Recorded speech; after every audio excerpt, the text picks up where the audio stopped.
मित्रों नमस्कार।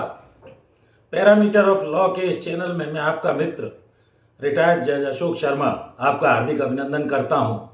आज मैं आपको सीनियर सिटीजन एक्ट अर्थात जो वरिष्ठ भारत के नागरिक हैं उनके संबंध में जब वो प्रॉपर्टी किसी को प्रेम स्नेह में या किसी ऐसे कारण से गिफ्ट करते हैं, सेल डीड करते हैं या अन्य किसी तरह से भी ट्रांसफ़र करते हैं, रेलिंक्विश डीड देते हैं, तो ऐसी प्रॉपर्टी पर प्रेम और स्नेह के कारण वो एक धारा 23 है इसकी अधिनियम की, जिसका ध्यान रखना उनको बहुत आवश्यक होता है। और इस कंडीशन को जब भी ड्राफ्ट करें तो इस कंडीशन को जरूर डाल दें, जिससे भविष्य में किसी तरह की उनकी परेशानी उन्हें ना हो। जैसे भोजन, दवा, पानी, उनके रख रखाव का जिम्मा उनके बच्चों पर होता है। और प्रायः ऐसा देखा गया है कि ओल्ड एज में जब वो सीनियर सिटीजन हो जाते हैं, उनका शरीर अशक्त हो जाता है, वो अपनी दवा पानी या भोजन की व्यवस्था किसी तरह से नहीं कर पाते हैं, तो उनके इस लिखी हुई डीड के कारण बहुत सारी परेशानियों का सामना उन्हें करना पड़ता है।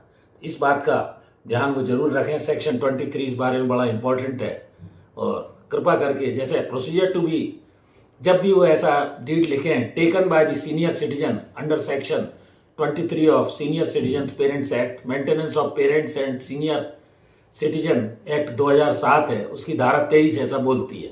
इस बात का जब भी आप कोई डीड लिखें विशेष ध्यान रखें, क्योंकि वो आपके सपोर्ट के लिए है।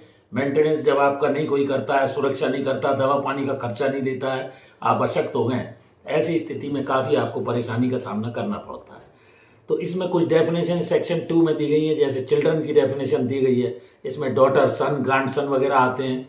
इसी तरह यदि मेंटेनेंस को देखें तो इसमें खाना पीना आता है, इसके अलावा इसमें कपड़े, इसके अलावा रिहायशी, मेडिकल अटेंड जो भी आपको जरूरी है, मेडिकल अटेंडेंस वगैरह, वो सब चीज़ें इसमें आती हैं, तो इनका आप ध्यान रखें। नेक्स्ट है पेरेंट में माता पिता आते हैं, उसके अलावा इसमें फादर और माइनर जो मदर हैं, बायोलॉजिकल हैं या एडॉप्टिव हैं, वो भी आते हैं। प्रॉपर्टी में हर तरह की चल अचल संपत्ति आती है जो खुद की कमाई से या जिस तरह की भी है, वो एंसेस्ट्रल है, सेल्फ एक्वायर्ड है, वो सब आती है। सेक्शन 23 इंपॉर्टेंट है जो ट्रांसफर ऑफ प्रॉपर्टी के बारे में बोलता है।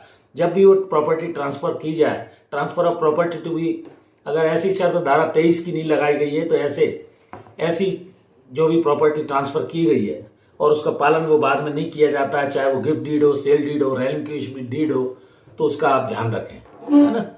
कोर्ट उसको नल और वाइड डिक्लेयर कर सकती है। एक महत्वपूर्ण मामला माननीय सर्वोच्च न्यायालय का इस संबंध में आया था, जिसमें एक आ गया सुदेश सिकारा वर्सेस रमती देवी का।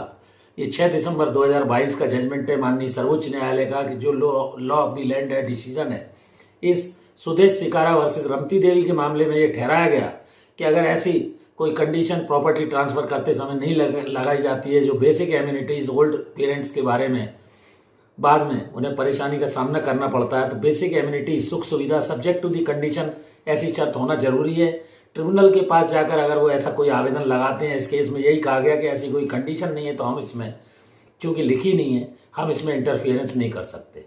तो ऐसी कंडीशन आप कृपा करके जो भी पेरेंट्स हैं, सीनियर सिटीजन हैं, जब भी कभी ऐसी कोई डीड लिखें, सेल डीड लिखें, गिफ्ट डीड लिखें, रेलिंक्विश डीड लिखें, सीनियर सिटीजन बच्चों के नाम जब भी प्रॉपर्टी ट्रांसफर करें, तो जो भी गिफ्ट राइटर है, डीड राइटर है, सेल डीड का है, उसमें धारा 23 की इस कंडीशन को precautions to be taken by the seniors, और प्रेम मोहब्बत अपनी जगह है, लेकिन बाद में आपको प्रॉब्लम ना हो, इसके लिए मैंने इस वीडियो में कुछ महत्वपूर्ण दिशा निर्देश माननीय सर्वोच्च न्यायालय के जो सुदेश सिकारा वर्सेस रमती देवी 2022 के प्रकरण में दिए गए बताया। वीडियो कैसा लगा क्योंकि ऐसी आम समस्या है कि सीनियर सिटीजन्स बाद में परेशान होते हैं और उन्हें एसडीएम के यहाँ या किसी कलेक्टर वगैरह के आवेदन लगाना पड़ता है। मेंटेनेंस के लिए 10,000 रुपये तक की व्यवस्था है, प्रतिमाह दिलाया जाएगा।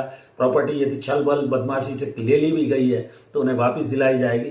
तो कृपा करके धारा 23 की इस कंडीशन का ध्यान आप भविष्य के लिए, जो भी सीनियर सिटीजन अपने बच्चों को कोई प्रॉपर्टी देते हैं, अवश्य उसका पालन करने का प्रयास करें। वीडियो कैसा लगा? वीडियो अच्छा लगा हो लाइक करें, शेयर करें। आपका भरपूर स्नेह मिल रहा है, मैं हृदय से आपका आभारी हूँ। इसी तरह चैनल से जुड़े रहिए, रोज रोज नए आप वीडियोस को देखिए, अपनी जानकारी बढ़ाइए। नॉलेज इज पावर, जैसा मैं कहता आ रहा हूँ। एक और विशेष अनुरोध, मेरी धर्मपत्नी श्रीमती अर्चना शर्मा का भी यूट्यूब पर एक चैनल है, कृपया उससे भी जुड़िए, उसके वीडियोस को भी देखिए, लाइक कीजिए, शेयर कीजिए। इस वीडियो में यहीं तक, धन्यवाद, नमस्कार।